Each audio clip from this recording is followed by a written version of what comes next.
लड़कियों पर बयान देकर कथावाचक अनिरुद्धाचार्य बुरी तरह से फंस गए हैं। पहले उनका ये बयान देखिए, फिर पूरे मामले की सच्चाई बताते हैं। क्योंकि अब लड़कियां लाते हैं 25 साल की। अब 25 साल की लड़की 4 जगह वो मुंह मार चुकी होती है, सब नहीं पर बहुत। और वो 25 साल की जब तक आती है तो पूरी जवान होके आती है।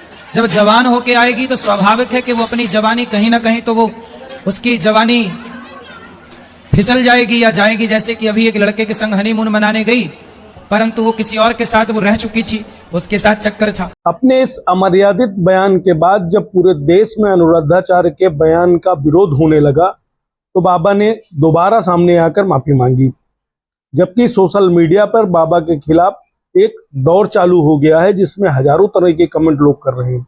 लोगों की प्रतिक्रिया ये आ रही है कि बाबा जो अनिरुद्धाचार्य हैं वो कथावाचक हैं, लेकिन पूरे समाज पर, पूरी लड़कियों पर आखिर इस तरह की टिप्पणी क्यों उनको करना पड़ा। अब उनकी माफी मांगने का वीडियो आप सुनिए। तो मेरे द्वारा कभी नारी का अपमान नहीं किया जा सकता। नारी तो हमारी लक्ष्मी है। हमारे ब्रजमंडल में तो श्याम सुंदर राधा रानी के चरण दबाते हैं। यहाँ तो नारी के अपमान का कोई सवाल ही खड़ा नहीं होता। फिर भी मेरी आधी अधूरी बात सुनकर के किसी भी बहन बेटी का दिल दुखा हो तो ये दास सदा आपका था, आपका है, आपका ही रहेगा। यदि आधी अधूरी बात सुन के आपका दिल दुखा तो मुझे क्षमा अवश्य करें।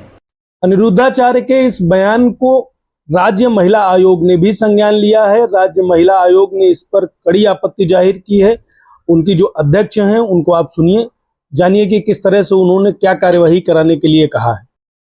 मैं डॉक्टर बबीता सिंह चौहान, अध्यक्ष राज्य महिला आयोग, अनिरुद्धाचार्य के द्वारा की गई टिप्पणी का घोर विरोध करती हूँ कि जो उन्होंने महिलाओं को लेकर इतनी हल्की बात की है, जो बेटियों को लेकर इतनी हल्की बात की है, मुझे लगता है कि इससे ज़्यादा गंदी और घटिया भाषा का कोई प्रयोग नहीं कर सकता, जिसमें व्यासपीठ पर बैठकर इतने बड़े कथावाचक हैं जो एक पब्लिक फिगर हैं आज, और जो मुझे कहना चाहिए कि जिनको सुनने के लिए इतना सारी पब्लिक वहाँ आती है, और जिसमें कहूँगी कि अगर फैंस की बात की जाए तो कम से कम 80% इनके कथा को महिलाएं सुनने के लिए आती हैं।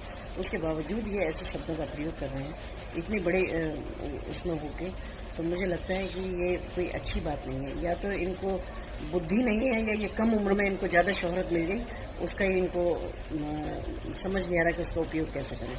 तो कई बार होता है कि मैं तो यही कहूँगी कि विनाश काले विपरीत बुद्धि, कि अच्छा खासा लोगों को पब्लिक भी इकट्ठा कर लेते हैं, कथा भी सुना रहे हैं, सब कर रहे हैं, उसके बाद में जरूर ये कुछ ना कुछ ऐसा कर देते हैं कि जो महिलाओं के लिए बहुत मुझे कहना चाहिए कि इससे ज़्यादा घटिया शब्दों का चयन नहीं हो सकता जो इन्होंने की है। तो मैं तो आयोग की तरफ से भी कहती हूँ कि हम इनका संज्ञान लेंगे, और मैं वैसे भी कहती हूँ कि जो भी कड़ी से कड़ी कार्रवाई हो सकती है वो इनको करना चाहिए। माफ़ी मांगना किसी भी कहना चाहिए किसी भी गलती का शुरुआत नहीं है, क्योंकि आदमी एक बार गलती करता है, 2 बार करता है, बार बार करता है, और ऐसे कथावाचक अगर गलती करेंगे तो फिर कैसे काम चलेगा। जहाँ हम भी मंचों पर जाते हैं, ईश्वर की कृपा से बड़े बड़े मंचों में जाने का मौका मिलता है, तो हम कहते हैं भाई आप अपनी फैमिली के साथ आएँ, बच्चे कथा सुनते हैं, बच्चों में संस्कार आते हैं, बच्चे हमारे भगवान राम, भगवान कृष्ण के बारे में जानते हैं कि भाई क्या थे वो। तो जब हम फैमिली से, हम खुद आह्वान ये कर रहे हैं कि वहाँ बच्चे आएँ, और बच्चों को ऐसे ऐसे कथावाचक हैं जो इस तरह के शब्दों का प्रयोग कर रहे हैं, तो मुझे लगता है कि क्योंकि आज मैं कह सकती हूँ कि अगर बेटियों की बात की जाए तो बेटियां आज आंगन से लेकर अंतरिक्ष तक आज बेटियों की दौड़ चालू है।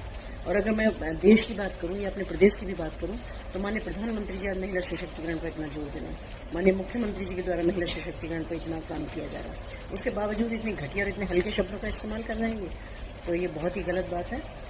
मैं इसकी घोर और कड़े शब्दों में निंदा करती हूँ।